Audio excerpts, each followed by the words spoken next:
your host from MotorWeek 91, John Davis. Hello and welcome again to MotorWeek 91. We're glad to have you with us. Horsepower, handling, and speed. These are the yardsticks by which sports cars are measured. And one sports car that measures up better than most is the Chevrolet Corvette ZR-1. We spent a good deal of time with the ZR-1 since its introduction last year. We've driven it on the winding byways of France to assess its handling at their legal speeds. And we've taken it around Pennsylvania's Pocono Oval to assess its top end. But we've never had a chance to push it hard on the high-speed corners of a real road course. So we've come to Tennessee, to the Memphis International Motorsports Park, to put the ZR-1 to our ultimate test. And test we did, starting with acceleration. Our ZR-1 turned in a 0 to 60 time of 5.5 seconds. Thanks in part to both the heat and humidity being over 90, that's about a half second slower than the last ZR-1 that we drove, but still quicker than the best a Ferrari 348 can manage. The quarter mile took only 13.8 seconds at 106 miles per hour. Braking turned in similarly impressive numbers, with the standard ABS system yanking the car down from 60 and a noisy but steady 99 feet. With the preliminaries out of the way, we got down to some serious lapping around the twisty 2-mile Memphis course, and quickly discovered that while the ZR-1 has substantially more power and grip than the standard L98 Corvette, it remains one of the most forgiving and civilized high-performance cars that we've ever driven. The chassis is extremely well balanced, making it easy for our test drivers to find the quickest line through each corner. Just realign the ZR-1 with the throttle and keep going. The ZR-1 turns into a corner with a mere flick of the wrist. With each tire providing over a foot of tread contact with the track, control is immediate. When the rear end does swing out, it's progressive and useful right up to the limit. If you get seriously out of shape in a car this friendly, it's because you've done something very wrong at a very fast speed. We should also note that the ZR-1 6-speed gearbox has ratios well suited to both the fast sweepers and tight chicanes of the challenging Memphis track. The shifter is heavy but positive. We've raved before about the LOTUS-developed 375 horsepower LT-5 V8 with its dual overhead cams and 32 valves. Our opinion has not changed. Its growling and wonderfully robust mechanical sounds are as far away from a sewing machine as you can get.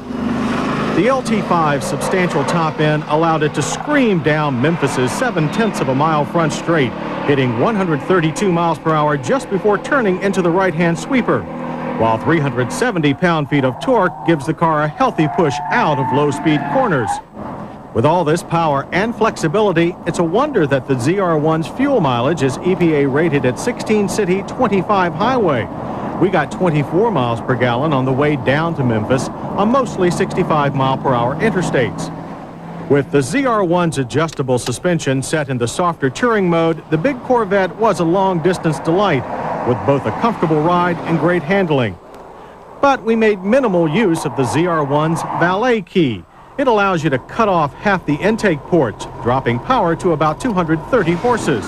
After all, why drive a car like this halfway? Off the track, our staff spent a lot of time admiring the Corvette's new sculptured front end. Other changes for 91 include new body side moldings and side gill panels. While the front end is shared by all Corvettes, the rear of the ZR-1 is wider to accommodate the 35 series Eagle tires. The rubber is mounted on new 17 wheels. Our staff, however, was divided over their styling. Most preferred last year's wheels.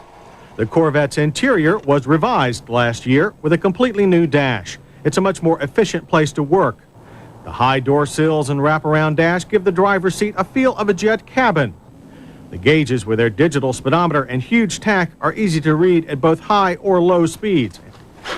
Entry is still a matter of some acrobatics, but once you squeeze in the narrow seat bottoms, you find some of the most supportive seats ever put in a sports car.